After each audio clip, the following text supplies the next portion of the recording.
Once again, Genesis chapter 27, verse 5. And Rebekah heard when Isaac spoke to Esau his son, and Esau went to the field to hunt for venison and to bring it. Notes: Rebekah, overhearing the intentions of Esau, proceeds now to manage the affairs herself. Therefore, she steps outside the path of faith, and her and Jacob are going to cause some pretty big problems up here.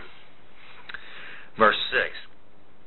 And Rebekah spoke unto Jacob her son, saying, Behold, I heard your father speak unto Esau your brother, saying. Notes: the history of Jacob is a treasure house of spiritual instruction for the people of God. Jacob, as no other man, symbolizes the sanctification process. Jacob symbolizes it so well because he is a sad illustration of the destructive power of fallen human nature. I mean, he's growing up, but slowly. Verse 7. Bring me venison and make me savory meat that I may eat and bless you before the Lord now before my death. And now therefore, my son, obey my voice according to that which I command you. Notes: Rebekah is scheming in order to get Jacob the birthright exactly as Sarah schemed to give Abraham a son. Both were on a path of self-will, and this is going to be disastrous. I'm already going to tell you straight up. Verse 9. Go now to the flock and fetch me from thence 2 kid goats, or two good kids of the goats, and I will make them savory meat for your father, such as he loves. Notes: Jacob's history, as we shall see, teaches the lesson which the natural will is so unwilling to learn, that planning for self instead of resting in the hand of God brings untold sorrow many, many times. Verse 10. And you shall bring it to your father that he may eat, and that he may bless you before his death. No, he's trying to obtain the birthright by subterfuge. In other words, he's trying to rip him off. Verse 11. And Jacob said to Rebekah his mother, Behold, Esau my brother is a hairy man, and I am a smooth man. Notice, now you can see the deception begins in earnest. Verse 12. My father peradventure will feel me, and I shall seem to him as a deceiver, and I shall bring a curse upon me and not a blessing. Notes: as we shall see, this teaches the lesson which the natural will is so unwilling to learn, that planning for self instead of resting in the hand of God brings sorrow. Verse 13. And his mother said unto him, Upon me be your curse, my son. Only obey my voice and go fetch me them. Notes: Abraham and Sarah attempted to deceive Pharaoh. Isaac and Rebekah attempted to deceive Abimelech. Jacob and Rebekah attempted to deceive Isaac. And you'd think they would actually learn, but, well, we'll see. We all will. Verse 14. And he went and fetched and brought them, the 2 kid goats, to his mother, and his mother made savory meat such as his father loved.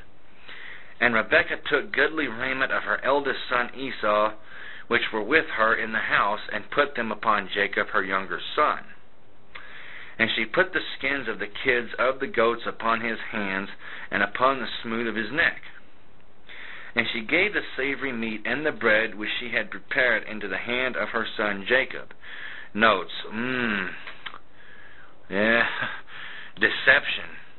All of this which we observe is a perfect description of resorting to the flesh, and such is never going to please God. And if you want confirmation, go to Romans chapter 8, verse 8. Now we're going to go back to verse 18. And he came unto his father and said, My father. And he said, Here am I. Who are you, my son? And Jacob said unto his father, I am Esau, your firstborn. I have done according as you bade me. Arise, I pray thee, Sit and eat of my venison, that your soul may bless me.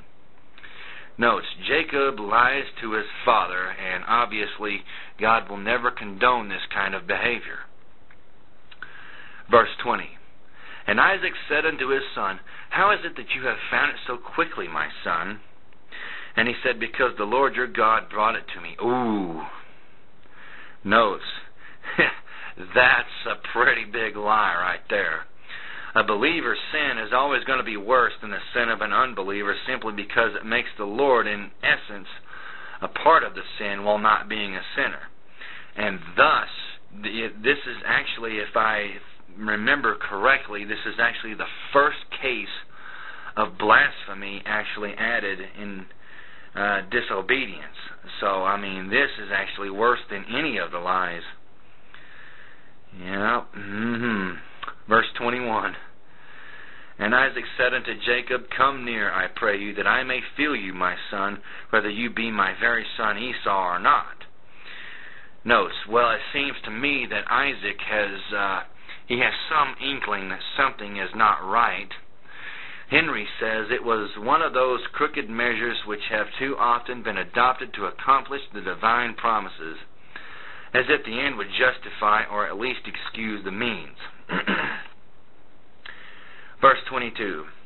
And Jacob went near unto Isaac his father, and he who was Isaac felt him who was Jacob, and said, The voice is Jacob's voice, but the hands are the hands of Esau. Notes, I mean, the entirety of this transaction is just so fraudulent, it's just really kind of stupid. But, verse 23 and continuing, a very serious lie, though. And he discerned him not, because his hands were hairy, as his brother Esau's hands, so he blessed him. Notes, Isaac was wrong, Rebekah was wrong, and Jacob was wrong, and Esau was wrong. We've just got all this wrong stuff culminating in just very, very stupid decisions and deception. It's really pitiful that these are, God's chief representatives on planet Earth, and they're doing these things. But such is the sin nature. Verse 24.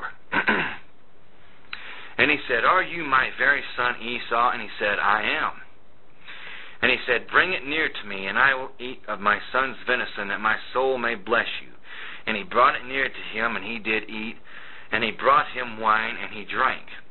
And his father Isaac said unto him, Come near now, and kiss me, my son. And he came near and kissed him, and he smelled the smell of his raiment, and blessed him, and said, See, the smell of my son is as the smell of the field which the Lord has blessed. Verse 28, Therefore God give you of the dew of heaven, and of the fatness of the earth, and plenty of corn and wine. Notes. There are two grand points brought out in Jacob's history. God's purpose of grace on the one hand, and on the other, self-will, plotting and scheming and conniving to reach what that purpose would have infallibly brought about without any plot or scheme at all. Verse 20, oh, well, we're out of time. We'll pick up at Genesis chapter 27, verse 29. Thank you very much.